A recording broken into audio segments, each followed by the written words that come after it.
Another thing that we can do with JavaScript is make AJAX calls, an acronym for Asynchronous JavaScript and XML. AJAX is just a technique that involves JavaScript that allows interactive and advanced tasks from the browser without having to refresh the page. Here's how it works. I already mentioned this in a previous chapter when we talk about HTML. Once in your web browser, you've loaded an HTML document and some JavaScript that might have come from an external JavaScript document. Now, from the browser, your JavaScript can call an external API that might have a URL like this via the internet or internal servers. This API can return something like a document that you then process using JavaScript in the browser.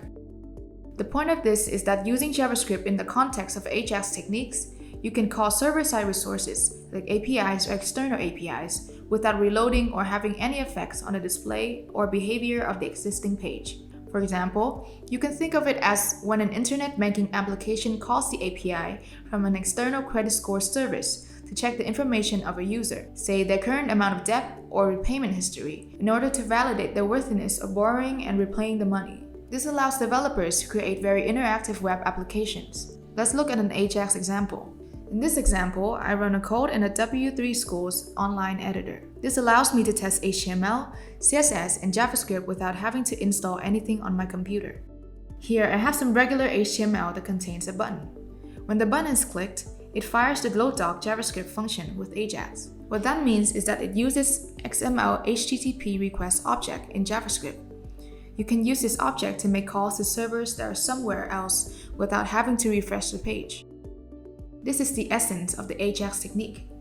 In this case, I attach this event to the XML HTTP object. This fires when the state of the object changes, which usually happens when it makes a call to an external server. When it does that, and when all goes well, it changes the text of the HTML object demo, which is a div here. It gets the text put in the div from a document that it gets here.